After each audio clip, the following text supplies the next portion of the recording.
Hello friends, we are back with a special segment called Celebrity Travel Diary, and today we have with us the bubbly actress Vrinda Dabra, who is sharing some unforgettable memories from her trip.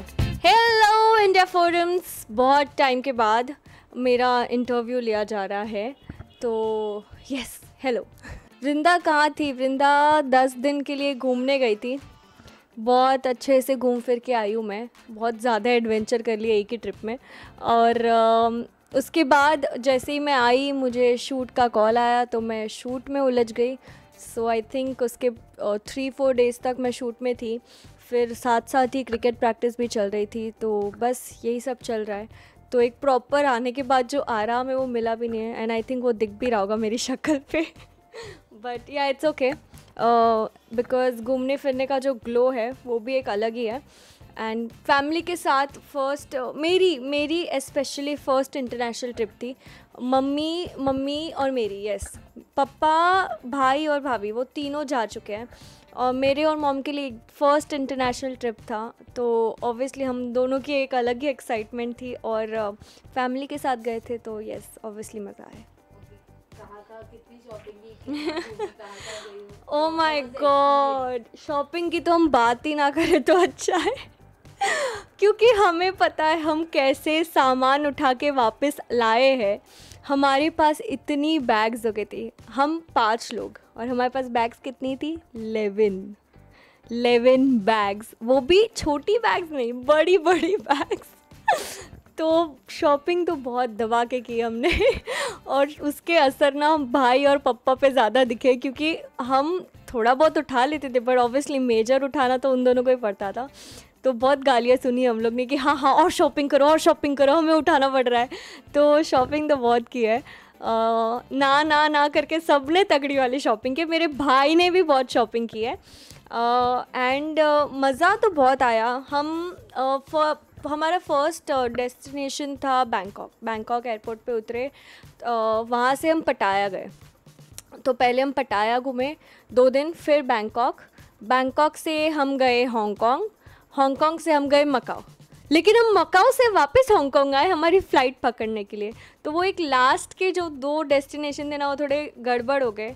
Planning थोड़ी अच्छे से नहीं हुई, because I think first हमें Macau finish करना चाहिए था, फिर हांगकांग आना चाहिए था। क्योंकि मकाओ जाने के टाइम पे हमारी सबसे ज़्यादा बैंड बजी है, क्योंकि मकाओ फेरी में जाया जाता है हांगकांग से। तो इतना लगेज था, एज आई जस्ट सेड, कि उठाते बैंड बज गए। सीरियसली हम हमाल लग रहे थे। हम इतने ज़्यादा वाले हमाल लग रहे थे, हमारे हाथ ऐसे हो चुके थे इतना सामान उठा के। उसमें मैं अपनी सेल्फी खींचने में बिजी हूँ यहाँ वहाँ, और इन लोग के पीछे से आवाज़ चलना। तो बहुत ज़्यादा मज़े किए। और हाईलाइट, हमारी फ़्लाइट मिस हो गई थी। जब हम वापस आ रहे थे हमारी फ़्लाइट मिस हो गई थी। तो हम हांगकांग में 1 दिन और रहे। और कट टू नेक्स्ट डे कैसे ना कैसे इमरजेंसी में हमने फ़्लाइट वापस बुक की, और तब हम आए। तो मैं आने वाली थी 31 को, लेकिन हम आए 1 को, क्योंकि हमारी फ़्लाइट मिस हो चुकी थी। तो हमने इतना ज़्यादा एडवेंचर किया पूरे 10 दिन के ट्रिप में। मतलब अकेले होना तो समझे, फैमिली के साथ हो, पूरी फ़्लाइट मिस हो गई और सारे हम चिल्ड आउट बैठे हुए हैं। मम्मी पापा, मैं, भाई भाभी, हम सब ऐसे बैठे हुए कि अरे फ़्लाइट मिस हो गई, क्योंकि हमें पता था हमारी फ़्लाइट मिस हो रही है। तो हम ऐसे चिल्ड आउट बैठे हुए कि ठीक है यार, मिस हो ही गई, अब क्या करना है, अब नेक्स्ट फ़्लाइट ले लेंगे। उसके अलावा देखा जाए तो पटाया में हमने किया स्कूबा डाइविंग, जो कि बहुत डिफ़िकल्ट होता है। लेट मी टेल यू, मेरी जैसी नन्ही सी जान के लिए तो बहुत डिफ़िकल्ट होता है। इतना बड़ा ऑक्सीजन टैंक पहनाया जाता है तुम्हें, फिर वेट्स बांधे जाते हैं, फिर आँखों का वो बड़ा सा जो स्विमिंग का ग्लासेस होता है वो दिया जाता है, और ऑक्सीजन का वो पंप दिया जाता है इतना बड़ा। एक्चुअली प्रॉपर स्कूबा करने के लिए 3 दिन लगते हैं। तो आपको प्रॉपर 3 दिन देने पड़ते हैं डेडिकेटेडली अंदर जाने के लिए। मैं, भाभी और भाई, हम तीनों को एक साथ करना था, और हमारा ट्रेनर था एक ही। तो फॉर्चुनेटली अनफॉर्चुनेटली सिर्फ भाई नीचे तक जा पाया और उसने प्रॉपर स्कूबा किया। मैं और हीरल नहीं कर पाए, बिकॉज एक ट्रेनर एक ही जन को एक ही बार लेके जा सकता है, और हमारे पास इतना कुछ टाइम नहीं था। So it's okay, I will do it again. मेरे पास ऑब्वियसली अभी आगे और भी मौके आएंगे जाने के, तो मैं तभी पक्का करूँगी। फिर हम पहुँचे बैंकॉक में हमने किया स्काई डाइविंग। तो स्काई डाइविंग में मुझे बहुत मज़ा आई, बिकॉज मेरा फर्स्ट टाइम था। मेरी फटी नहीं थी बिकॉज मुझे पता है मेरे साथ पीछे है ट्रेनर, वो मुझे मरने नहीं देगा, वो ज़िंदा ही नीचे लेके आएगा।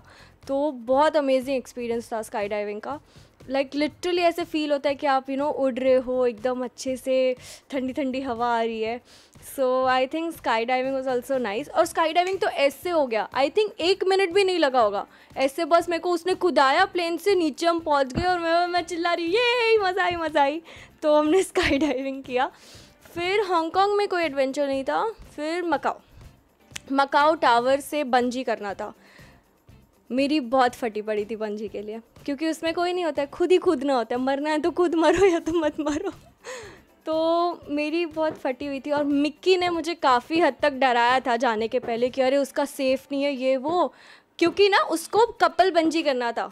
मैं फ़र्स्ट टाइम बंजी करूँ तो उसको चाहिए था हम कपल बंजी करें, इसलिए भाई साहब ने मुझे बहुत ज़्यादा डराया हुआ था। तो मेरी थोड़ी फटी हुई थी। तो बंजी के बदले हमने स्काई वॉक किया। जो हाइट से बंजी के लिए फेंकते हैं वही हाइट पे एक पूरा सर्कल बनाया होता है, तो वही हाइट पे आपको स्काई वॉक करना होता है। लाइक स्काई वॉक पे अलग अलग स्टंट्स करो, लीन करो, बैक जाओ, लटक जाओ, जो करना है करो। एक ट्रेनर ऑब्वियसली साथ में होता है। तो मैं बंजी नहीं कर पाई, थोड़ी सी फट्टू निकली मैं उसमें, बट मैंने स्काई वॉक किया। तो इतने एडवेंचर 10 दिन में, और फ्लाइट में सो जाना, तो मतलब बेस्ट ट्रिप है। पर इस बार की हमारी सबसे अच्छी और हाईलाइट मेमोरी हमारी फ़्लाइट में सोना होगी, आई एम टेलिंग यू, क्योंकि वो हम सबको याद रहेगा।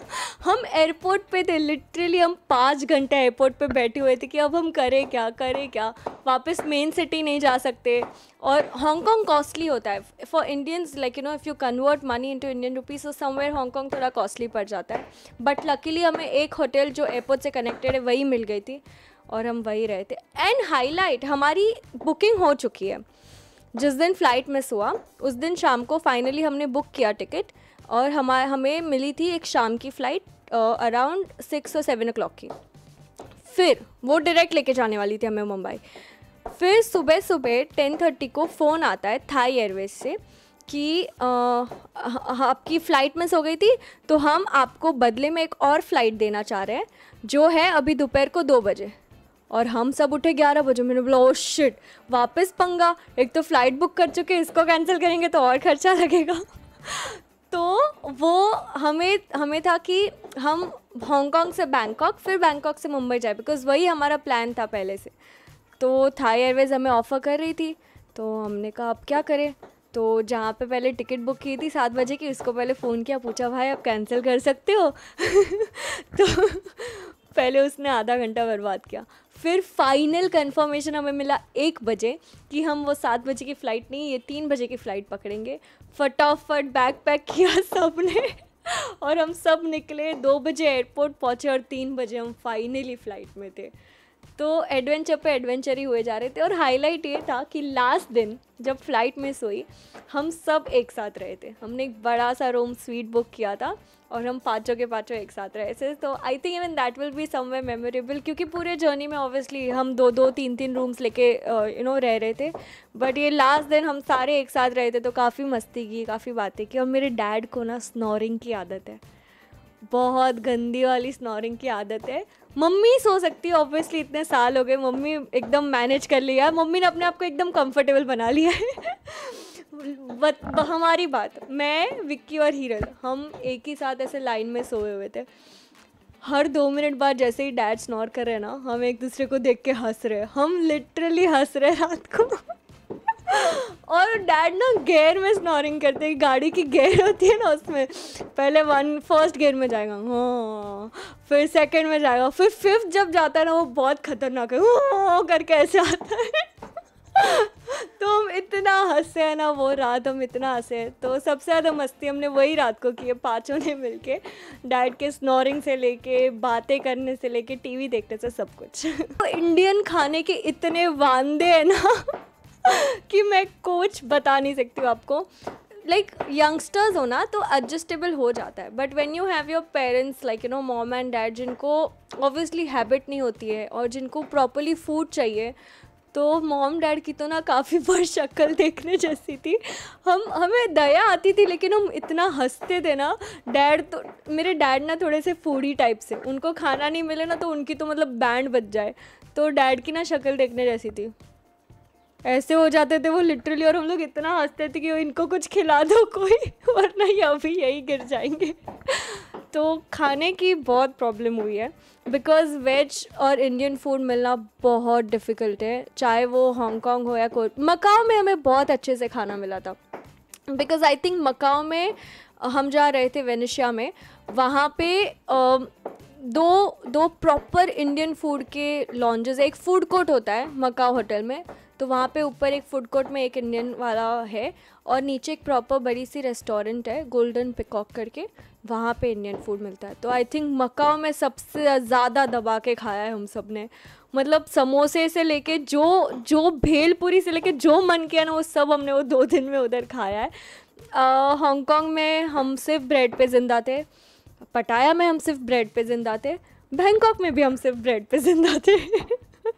तो हमने ज़्यादा ब्रेड ही कंज्यूम किया है पूरे जर्नी में। मॉम डैड को हम ट्राई करते थे कहीं ना कहीं ढूंढ के इंडियन खिलाने की। पंजाबी फूड मिल जाता था 1-2 जगह, बट ऑब्वियसली वो टेस्ट बहुत डिफरेंट होता है। तो उन्होंने काफ़ी हद तक मैनेज किया है और सरवाइव किया 10 दिन के लिए। मकाओ में बस मज़े पड़ गए थे, सबको दबा के खाया है।